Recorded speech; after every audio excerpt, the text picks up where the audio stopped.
Saudi সহ মধ্যপ্রাচ্যে ঈদ শুক্রবার চাঁদ দেখা কমিটি বৈঠক আজ দিনাজপুরে গড়ে শহীদ ঈদগাহ মাঠে হবে দেশের সবচেয়ে বড় ঈদ জামাত। ঈদযাত্রার শপথেই ঘরমুখো মানুষের ঢল। ঢাকা টাঙ্গাইল মহাসড়কে তীব্র যানজট, সদরঘাটে দুর্ঘটনায় 2 লঞ্চের রুট পারমিট বাতিল। দখল দূষণে অস্তিত্ব সংকটে ঢাকার খাল, মারাত্মক পরিবেশ বিপর্যয়ের মুখে রাজধানী, সরকারকে কঠোর হওয়ার তাগাদ বিশেষজ্ঞদের। এবং ইসরায়েল আমেরিকান অগ্রাসনের শীর্ষ 4 নেতার মৃত্যুতে শোকাচ্ছন্ন ইরান। ঈদ উপলক্ষে আফগানিস্তানে 5 দিন হামলা করবে না পাকিস্তান।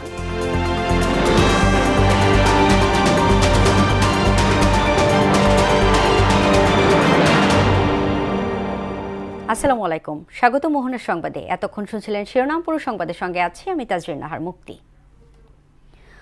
সৌদি আরবে পবিত্র শাওয়াল মাসের চাঁদ দেখা যায়নি। এতে শুক্রবার দেশটিতে পবিত্র ঈদ উল ফিতর উদযাপিত হবে।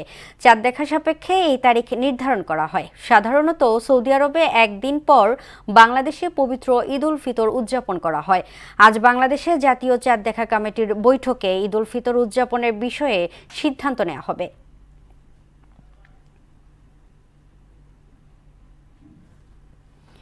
দিনাজপুরের গড়ে শহীদ ঈদগাহ মাঠে এবারও অনুষ্ঠিত হবে দেশের সবচেয়ে বড় ঈদের জামাত। সে উপলক্ষে চলছে শেষ মুহূর্তের প্রস্তুতি।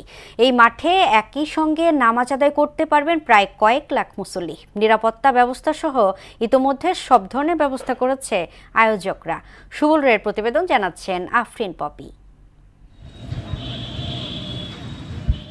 দিনাজপুরে ঐতিহাসিক গড়ে শহীদ বড় ময়দানে এবার একসঙ্গে নামাজ আদায় করতে পারবেন কয়েক লাখ মুসল্লি। তাই 22 একর জায়গা জুড়ে মাঠ তৈরি সহ চলছে নানা প্রস্তুতি। এশিয়া মহাদেশের সবচেয়ে বড় ঈদের জামাত অনুষ্ঠিত হবে এই মাঠে। গড়ে শহীদ ময়দানে ঈদ উল ফিতরের নামাজ শুরু হবে সকাল 9টায়। এবারও ঈদের জামাতে ইমামতি করবেন মাওলানা মাহফুজুর রহমান। বিভিন্ন জায়গা থেকে, বিভিন্ন জেলা থেকে অনেক মানুষ আসে, অনেক মানুষের সমাগম হয়। অজু এবং তাদের স্যানিটেশন ব্যবস্থার জন্য মাঠের উত্তর পাশে পর্যাপ্ত পরিমাণে নলকূপ স্থাপন করা হচ্ছে এবং পর্যাপ্ত পরিমাণে টয়লেটের ব্যবস্থা করা হয়েছে। এখানে দূর দূরান্ত থেকে অনেক লোক নামাজ পড়তে আসে, আমরা এখানে নামাজ পড়তে আসি। মুসল্লিদের নিরাপত্তায় সিসি ক্যামেরা বসানোর পাশাপাশি থাকবে গোয়েন্দা নজরদারি। এছাড়া মাঠের আশেপাশে থাকবে র্যাব, বিজিবি, পুলিশ সহ আইন শৃঙ্খলা বাহিনীর সদস্যরা। জেলা পুলিশের পক্ষ থেকে এখানে সার্বিক নিরাপত্তা ব্যবস্থা অবশ্যই গ্রহণ করা হবে। ইতিমধ্যে কিন্তু আমরা প্রস্তুতি শুরু করে দিয়েছি। আমাদের স্কেলেটন ডিপ্লয়মেন্ট হয়ে গেছে। আপনারা দেখছেন আজকে যে আমাদের স্কেলেটন ডিপ্লয়মেন্ট হয়ে গেছে। সাদা পোশাকে গোয়েন্দা নজরদারি আমরা বৃদ্ধি করছি। আমাদের এখানে 3 স্তর বিশিষ্ট আমরা নিরাপত্তা ব্যবস্থা নিব। আমরা মাঠের সার্বিক প্রস্তুতি কার্যক্রম চালু রেখেছি। আশা করছি নামাজের যথেষ্ট সময় আগেই আমরা মাঠের সকল প্রস্তুতি কার্যক্রম সম্পন্ন করতে পারব। 2017 সাল থেকে এখানে ঈদের নামাজ আদায় করছেন দিনাজপুর সহ পার্শ্ববর্তী বিভিন্ন জেলার মুসল্লিরা। আফরিন পপি, মোহনা সংবাদ। ঈদযাত্রার শেষ মুহূর্তে সব পথেই ঘরমুখো মানুষের ভিড়। চাপ বাড়লেও রেলযাত্রাটাই ভোগান্তি। বাস টার্মিনালে যাত্রী থাকলেও পরিবহন সংকট নেই অভিযোগ তাদের। যদিও সড়কমন্ত্রী বলেন যানবাহনে পর্যাপ্ত জ্বালানি দেওয়া হয়েছে, সংকটের কোনো কারণ নেই। বাড়তি ভাড়া আদায়ের অভিযোগ পেলে ব্যবস্থার হুঁশিয়ারিও দেন তিনি। ভাড়া বৃদ্ধি, অতিরিক্ত নেওয়ার কোনো নিদর্শন আমি এখানে পেলাম না এবং আপনাদের সামনেই সেটা পেলাম না, আপনাদের সামনেই। এবং যে সমস্ত টিম আছে তারাও বলছে যে না, এখানে ভাড়া বেশি নেওয়া হয়নি।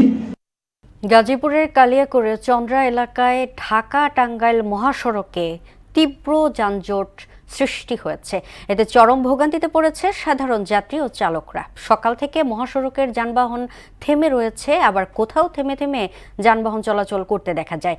চন্দ্রা ত্রিমোর এলাকাটি দেশের গুরুত্বপূর্ণ সড়ক সংযোগ হয় প্রতিদিনই এখানে বিপুল পরিমাণ যানবাহন চলাচল করে।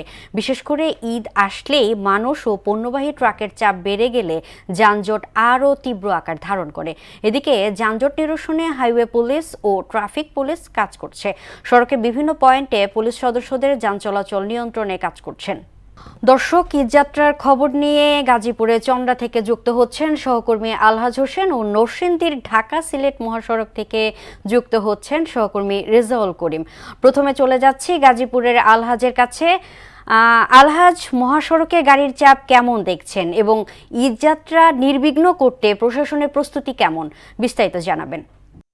আর একদিন পরে ঈদ উল ফিতর, এই ঈদ উল ফিতরকে অপেক্ষা করে যাত্রীরা তাদের নিজ নিজ গন্তব্যস্থলে পৌঁছিয়ে যাচ্ছে। আপনারা দেখতে পাচ্ছেন যে পিছনের যে দৃশ্যটি দেখতে পাচ্ছেন, এখানে কিন্তু এখনো কিন্তু ঢাকা টাঙ্গাইল যে মহাসড়ক রয়েছে, এই মহাসড়কের কিন্তু যানবাহনের যে চিত্রটি দেখতে পাচ্ছেন যে লম্বা লাইনে কিন্তু যানবাহন চলাচল করছে এবং ফ্লাইওভার উপর থেকে এবং নিচ পর্যন্ত, এবং যানবাহনের যে সারিবদ্ধ ভাবে যানবাহন চলাচল করছে। আপনি জানেন যে গতকাল বিকেল থেকে কিন্তু শিল্প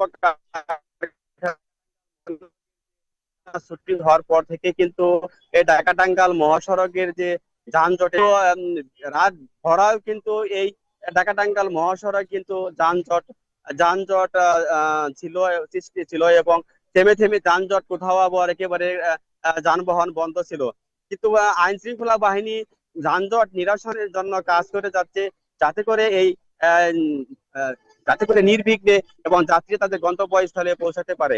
আপনাকে আগে জানিয়ে রাখি যে ঈদ আসলেই কিন্তু এই ঢাকা টাঙ্গাইল মহাসড়কের যে চিত্রটি দেখা যায় যে যানবাহনের সংখ্যা বেড়ে যায় এবং যাত্রীদের সংখ্যা বেড়ে যায়, এবং যার ফলে কিন্তু এই চন্দ্রা মোড়কে কেন্দ্র করেই যানজটের সৃষ্টি হয়।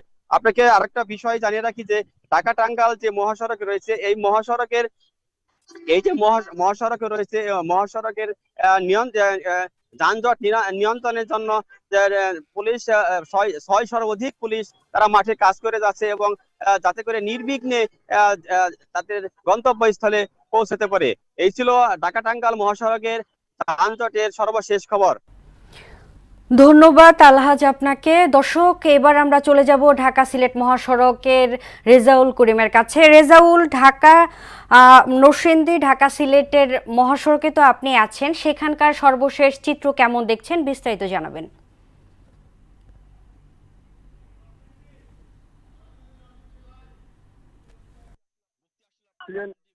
নরসিংদীর এলাকা 52 কিলোমিটার এলাকা জুড়ে কিন্তু রয়েছে ঢাকা সিলেট মহাসড়ক। এই এলাকা সকাল থেকে কিন্তু আমরা নরসিংদী ঢাকা সিলেট মহাসড়কের বিভিন্ন বাস স্টপ গুলো আমরা ঘুরেছি, সেখানে আমরা দেখতে পেয়েছি আসলে যাত্রীর চাপ প্রচুর থাকলেও কিন্তু আমরা দেখেছি সেখানে কিন্তু যানবাহনটা খুব কমই চোখে পড়েছে। তাছাড়া কিন্তু আমি আপনাকে জানিয়ে রাখি, সকাল থেকে যে আমরা বিভিন্ন বাস স্টপ গুলো ঘুরেছি, আজকে এখন কিন্তু রয়েছে নরসিংদী মাধবদী বাস স্টপে। এখানে কিন্তু আমরা দেখতে পেয়েছি আসলে গতকাল যেহেতু বৃষ্টি হয়েছে, বৃষ্টির কারণে কিন্তু আমরা দেখেছি যাত্রীরা ঘর থেকে বের না হলেও সকাল থেকে কিন্তু প্রচন্ড যাত্রীর চাপ রয়েছে। সেই পরিপ্রেক্ষিতে বিভিন্ন কাউন্টারগুলোর সাথে আমরা কথা বলেছি, তারা আমাদের এমনটাই জানিয়েছে যে আসলে ঢাকা থেকে কিন্তু দূরপাল্লার যে বাসগুলো রয়েছে ঢাকা থেকে ভরে আসছে, যার ফলে এখানে তারা পর্যাপ্ত সিট দিতে পারছে না, যার ফলে কিন্তু কাউন্টারগুলো বিকল্প ব্যবস্থা হিসেবে ছোট ছোট যে বাসগুলো রয়েছে সেটা দিয়ে সার্ভিস দিতে বাধ্য হচ্ছে। এই জীবনের ঝুঁকি নিয়ে তারা ছোট ছোট বাসের মধ্যে তারা যাচ্ছে। আর ভাড়ার যে বিষয়টা আমি আপনাকে জানিয়ে রাখি, নরসিংদীর বিভিন্ন বাস কাউন্টারগুলো আমরা ঘুরেছি, তারা এমন করে জানিয়েছে যে আসলে বাড়তি যে ভাড়াটা এটা তারা বলছে যে আসলে 500 টাকা ভাড়া দিয়ে 6 থেকে 700 টাকা করা হতো তাহলে হয়তো ভাড়াটা তাদের বাড়তি হতো, কিন্তু তারা নিচ্ছে 1000 থেকে 1200 টাকা পর্যন্ত, ওখানে 1400 টাকা পর্যন্ত নিচ্ছে। 500 টাকা ভাড়া এরকম বৃদ্ধি করার কারণে তারা বলছে দ্বিগুণের অধিকও তারা ভাড়া তাদের দিতে হচ্ছে, তারপরেও তারা মানসম্মত যে সার্ভিসটা তারা পাচ্ছে না। আজ সকাল থেকে আমরা দেখেছি যে আসলে যে মহাসড়ক গুলোতে ছোট ছোট বাসের মাধ্যমে তারা কিন্তু যানবাহনের মাধ্যমে যাত্রীরা চলাচল করছে। তাছাড়া আমরা দেখেছি যে কাউন্টার গুলো রয়েছে, এই কাউন্টার গুলোর মধ্যে কিন্তু আমরা দেখেছি নরসিংদীর যেই জেলা প্রশাসক কার্যালয় থেকে কিন্তু নরসিংদী জেলা প্রশাসক কার্যালয় থেকে কিন্তু তারা ভ্রাম্যমাণ আদালত পরিচালনা করা হয়েছে এবং যে কাউন্টার গুলো রয়েছে তাদেরকে কাছে কিন্তু জরিমানা আদায় করতে আমরা দেখেছি। সর্বশেষ পরিস্থিতি জানিয়ে রাখি, যেহেতু গতকাল যেহেতু ঈদ মুক্তি, আসলে যে পরিমাণ যাত্রী রয়েছে সেই পরিমাণ আমরা কিন্তু যে দূরপাল্লার যানবাহন সেটা চোখে পড়ছে না, যার ফলে কিন্তু আমরা আসলে দেখতে পাচ্ছি যে এখানে যাত্রী ভোগান্তিটা রয়েছে। তো এই ছিল আমার কাছে নরসিংদী থেকে মুক্তি। ধন্যবাদ রেজাউল আপনাকে। ঈদযাত্রায় ঘরমুখী মানুষের চাপ বেড়েছে ঢাকার কমলাপুর রেল স্টেশনে। দর্শক, এই নিয়ে আরও জানাতে ঢাকা রেলওয়ে স্টেশন থেকে যুক্ত হচ্ছেন সহকর্মী বিজন কুমার।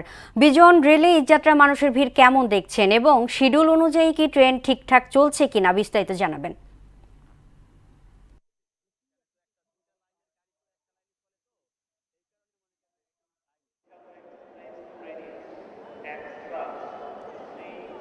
মুক্তি, আপনাকে ধন্যবাদ। আজ আপনার হলো যে আমি বর্তমানে রয়েছি কমলাপুর রেলওয়ে স্টেশনের, এবং রেলওয়ে স্টেশনের আজকের যে চিত্রটি আমি লক্ষ্য করছি যে ঈদ যত এগিয়ে আসছে তত ঘরমুখ মানুষের চাপ এই কমলাপুর রেলওয়ে স্টেশনে যাচ্ছে। এবং এবারের যে রেলওয়ে বিষয়টি জানিয়েছে সেটি হচ্ছে যে এবছর প্রায় 37 লাখ লোক মানুষ আর আসলে এই ঈদের যাত্রার জন্য ট্রেনের টিকিট প্রত্যাশী ছিলেন, যদিও বা রেলওয়ে কর্তৃপক্ষ সেটিতে 36 লাখ দিতে সমর্থন হয়েছে এবং তাদের জন্য বিশেষ ট্রেনের ব্যবস্থা রেখেছে। এবং গতকালকের ঘটনাটি যদি আপনাকে বলি যে একটি মর্মান্তিক দুর্ঘটনা ঘটে গেছে বগুড়ার দিকে, রেলওয়ে এবং নীলসাগর এক্সপ্রেস সেটি দুর্ঘটনার কবলে পড়ে এবং এর কারণে উত্তরবঙ্গের সাথে ঢাকার যে রেল যোগাযোগ সেটি বন্ধ ছিল অনেক দীর্ঘ সময়, এবং এরপরে কিছুটা স্বাভাবিক হয় এবং উত্তরবঙ্গ থেকে যে সমস্ত ট্রেনগুলো ঢাকামুখী ছিল সেগুলো আসলে ইতোমধ্যেই চলে এসেছে। তবে নীলসাগর এক্সপ্রেস, একতা এক্সপ্রেস এবং মহানগর প্রভাতী এক্সপ্রেস সেটির শিডিউল বিপর্যয় হয়েছে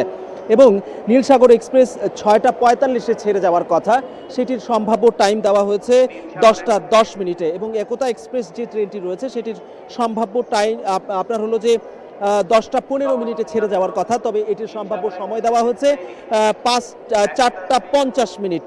এরপরে মহানগর প্রভাতী এক্সপ্রেস যেটি ট্রেন রয়েছে ছিল সেটি 7টা 45-এ ছেড়ে যাওয়ার কথা, তবে সেটি ছেড়ে গেছে 8টার পরে।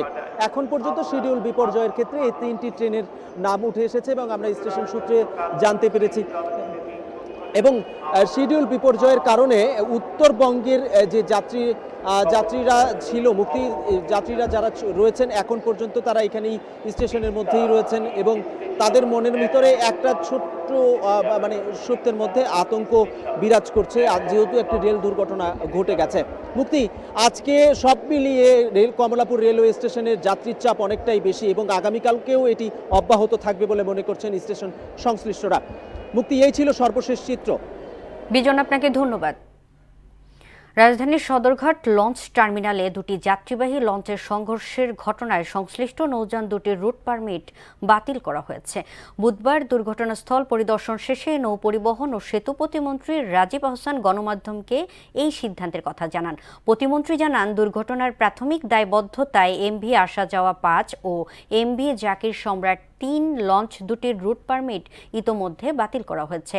ঘটনাটি তদন্তে বিআইডব্লিউটিএ এবং নৌ পরিবহন মন্ত্রণালয়ের পক্ষ থেকে পৃথক দুটি তদন্ত কমিটি গঠন করা হয়েছে। কমিটিকে আগামী 3 কার্যদিবসের মধ্যে প্রতিবেদন জমা দেওয়ার নির্দেশ দেওয়া হয়েছে। বুধবার বিকেলে সদরঘাটে 2 লঞ্চের সংঘর্ষে পৃষ্ঠ হয়ে 2 জন নিহত এবং আহত হন 1 নারী। রাজধানীর অনেক খালি তার অস্তিত্ব হারিয়েছে। কোথাও গড়ে উঠেছে মার্কেট, কোথাও গ্যারেজ, আবার কোথাও খালের জায়গা দখল করে নির্মাণ করা হয়েছে স্থায়ী ভবন। এর ফলে এক শ্রেণীর মানুষ আর্থিকভাবে লাভবান হলেও মারাত্মক পরিবেশগত বিপর্যয়ের মুখে পড়েছে পুরো ঢাকা শহর। নগর পরিকল্পনাবিদ ও পরিবেশবিদদের মতে এমন দখলদারিত্ব ঠেকাতে সরকারকে নিতে হবে কঠোর ও কার্যকর পদক্ষেপ। ঢাকার খাল দখল ও দূষণ নিয়ে নাজমুল ইসলামের 2 পর্বের ধারাবাহিক প্রতিবেদনের আজ থাকছে দ্বিতীয় পর্ব।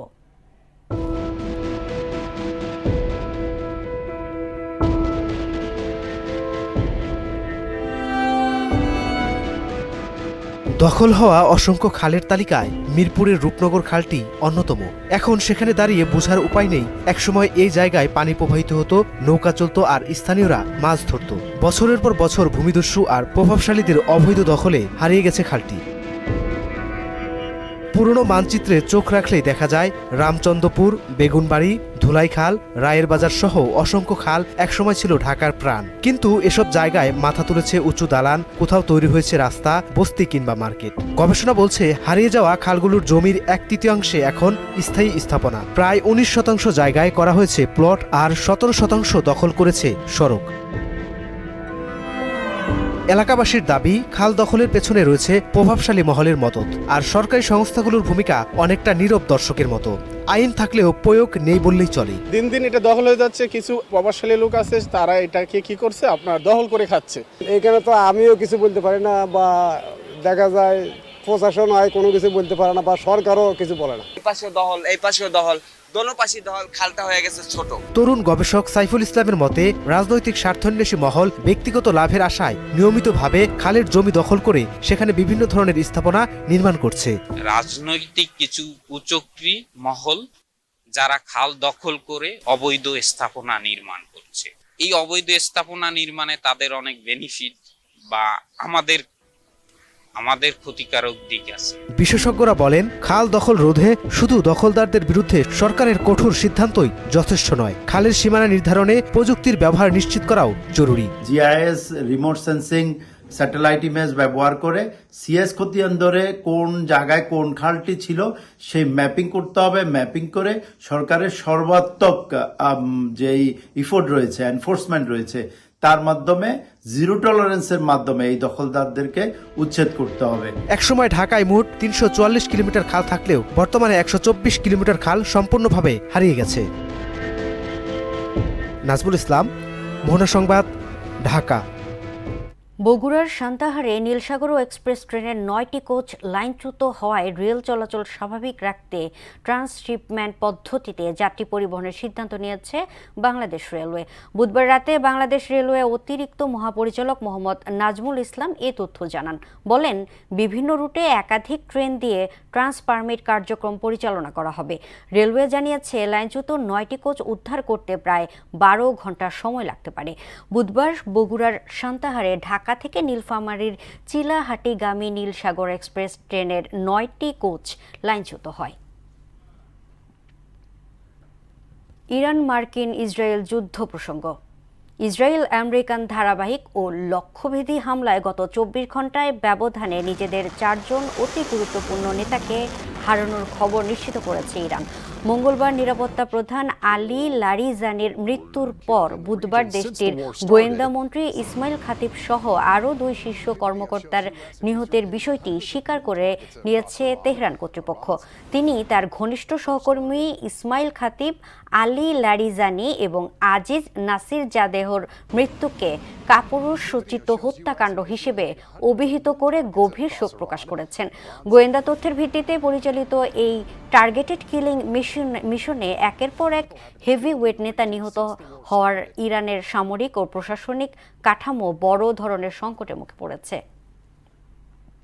কাবুলে বিমান হামলায় শত শত মানুষের মৃত্যুর 2 দিন পর আফগানিস্তানের সামরিক অভিযান সাময়িক স্থগিতের ঘোষণা দিয়েছে পাকিস্তান। পবিত্র ঈদ উল ফিতর উপলক্ষে আগামী 5 দিন এই যুদ্ধবিরতি কার্যকর থাকবে বলে বুধবার পাকিস্তান সরকারের পক্ষ থেকে জানানো হয়।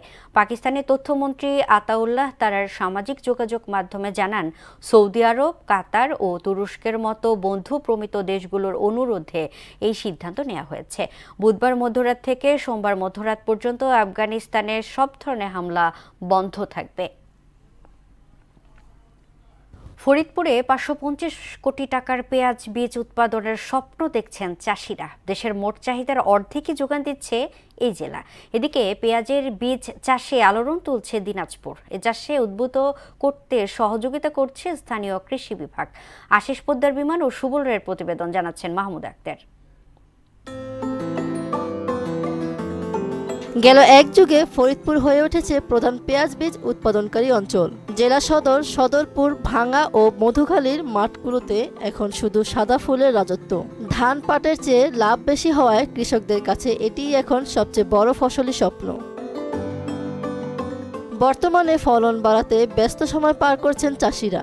নিপুণ হাতে চলছে কৃত্রিম পরাগায়ন বা হ্যান্ড পলিনেশন।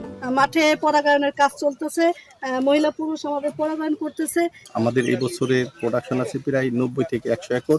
এই বীজগুলো সারা বাংলাদেশে এখান থেকে সরবরাহ করা হয়। মাঠ পর্যায়ে কৃষকদের নিয়মিত পরামর্শ দেওয়া হচ্ছে উল্লেখ করে আবহাওয়া অনুকূলে থাকলে বীজ উৎপাদনের লক্ষ্যমাত্রা ছাড়িয়ে যাবে বলে আশা কৃষি বিভাগের। পেঁয়াজের বীজ উৎপাদনের যে ম্যানেজমেন্ট, বিশেষ করে রোগবালাই বা পোকামাকড় দমনের জন্য যে করণীয়, সে বিষয়গুলো নিয়ে তাদেরকে নিয়মিত পরামর্শ দেওয়া হচ্ছে। এদিকে বিশাল আয়তনের পেঁয়াজ বীজ ক্ষেতের দেখা মিলছে দিনাজপুরের বিরল উপজেলার ধামইর ইউনিয়নের গোবিন্দপুর গ্রামে। প্রায় 6 একর জমিতে বীজের জন্য পেঁয়াজ লাগানো হয়েছে। 2 থেকে 2.5 ফুট লম্বা গাছের সবুজ কাণ্ডের মাথায় গোলাকৃতির সাদা সাদা ফুল বাতাসে দুলছে। এই পেঁয়াজের বীজ উৎপাদন প্রকল্পে স্থানীয় প্রায় 15 জন নারী পুরুষ কৃষি শ্রমিকের কর্মসংস্থান হয়েছে। এছাড়াও পেঁয়াজের চাষ ও ফুলের সৌন্দর্য দেখতে দূর দূরান্ত থেকে ছুটে আসছেন অনেকেই। লাভজনক এই ফসল চাষের জন্য কৃষকরা নিচ্ছেন বিভিন্ন পরামর্শ। পরাগায়ন করি, এখান থেকে আমাদের ইনকাম হয়। আয়নতি করেছি, সংসার চলেছি, ধান গমের করতে এইটার বেশি না পাচ্ছি। বিদেশ থেকে কোনো ধরনের আমদানি না করা হয়, আমাদের দেশের কৃষকের পেঁয়াজ দিয়ে দেশের ঘাট চাহিদা পূরণ করার চেষ্টা করা আগে দরকার। পেঁয়াজের বীজ উৎপাদন করে দেশের গুণগত বীজ সংকট নিরসনে সরকার ইতিবাচক ভূমিকা রাখছে, পাশাপাশি কৃষকদের সব ধরনের সহযোগিতা দিচ্ছে কৃষি বিভাগ। গুণগত মানসম্পন্ন বীজের সেই ঘাটতিটাই পূরণ করার লক্ষ্যে আসলে সরকারের এই মহতি উদ্দেশ্য। আমাদের যে বীজ উৎপাদন হবে এটা দিয়ে আমরা আমাদের টোটাল বিরল এবং এটা বাহিরেও আমরা সেটা চাহিদা পূরণ করতে সক্ষম হব। চলতি মৌসুমে দিনাজপুরের বিরল উপজেলাতেই 350 হেক্টর জমিতে পেঁয়াজের আবাদ হয়েছে। মাহমুদা আক্তার, মোহনা সংবাদ। এবার সারা দেশে অনুষ্ঠিত সভা সমাবেশ নিয়ে প্রতিনিধিদের পাঠানো তথ্যচিত্রে দেখুন ডেস্ক রিপোর্ট।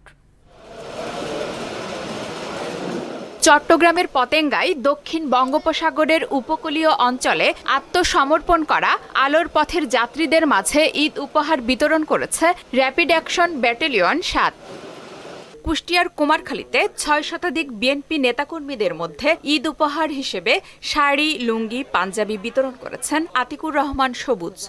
সিরাজগঞ্জে ঈদুল ফিতর উপলক্ষে গরিব ও অসহায় মানুষের মাঝে ঈদ উপহার বিতরণ করেছেন মির্জা মোস্তফা জামান। নাটোরের গুরুদাসপুরে পরিবহন শ্রমিক সদস্যদের মাঝে নগদ অর্থ বিতরণ করা হয়েছে।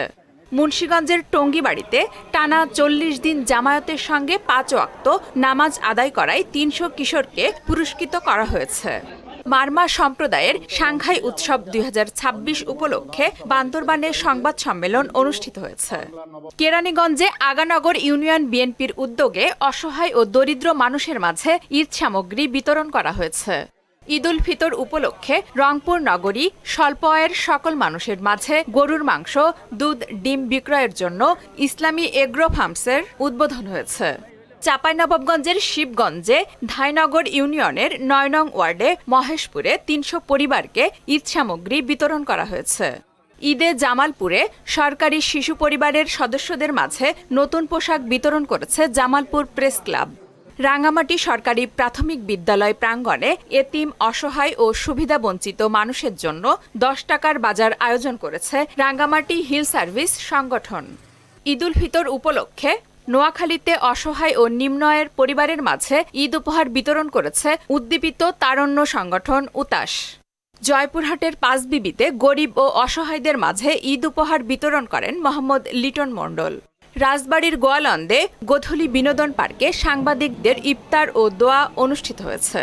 সিরাজগঞ্জ সদর উপজেলার বাগবাটির দত্তবাড়িতে ইফতার ও দোয়া মাহফিল অনুষ্ঠিত হয়েছে। আফরিন পপি, মোহনা সংবাদ। দর্শক, এই পর্যায়ে জানিয়ে দিচ্ছি আজকের সংবাদপত্রের গুরুত্বপূর্ণ শিরোনাম।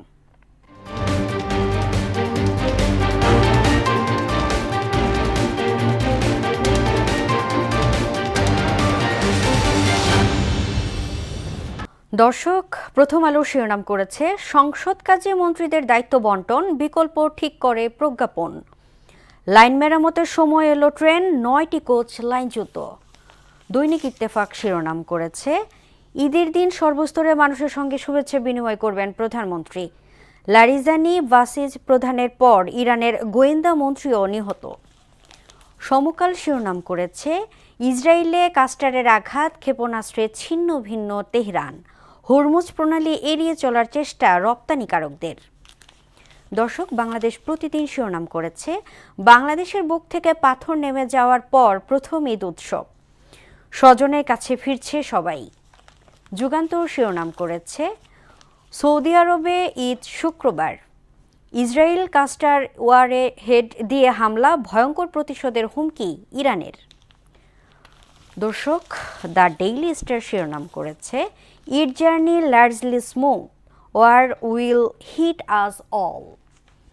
এই ছিল সংবাদপত্রের গুরুত্বপূর্ণ শিরোনাম।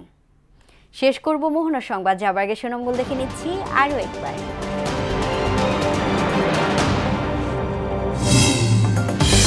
সৌদি সহ মধ্যপ্রাচ্যের ঈদ শুক্রবার, চাঁদ দেখা কমিটির বৈঠক আজ। দিনাজপুরের গৌর শহীদ ঈদগাহ মাঠে হবে দেশের সবচেয়ে বড় ঈদ জামাত। ঈদযাত্রার সব পথেই ঘরমুখ মানুষের ঢল। ঢাকা টাঙ্গাইল মহাসড়কে তীব্র যানজট, সদরঘাটে দুর্ঘটনায় 2 লঞ্চের রুট পারমিট বাতিল। দখল দূষণে অস্তিত্ব সংকটে ঢাকার খাল, মারাত্মক পরিবেশ বিপর্যয়ের মুখে রাজধানী, সরকারকে কঠোর হওয়ার তাগিদ বিশেষজ্ঞদের। এবং ইসরায়েল আমেরিকান অগ্রাসনের শীর্ষ 4 নেতার মৃত্যুতে শোকাচ্ছন্ন ইরান, ঈদ উপলক্ষে আফগানিস্তানে 5 দিন হামলা করবে না পাকিস্তান। এই ছিল মোহনা সংবাদে। পরবর্তী সংবাদ দুপুর 1টায়। এর আগে সকাল 11টায় দেখবেন সংবাদ এক নজরে। মোহনার সবশেষ খবর জানতে ভিজিট করুন www.mohana.tv। সংবাদ দেখতে পারেন ফেসবুক ও ইউটিউবেও। এতক্ষণ সঙ্গে থাকার জন্য ধন্যবাদ।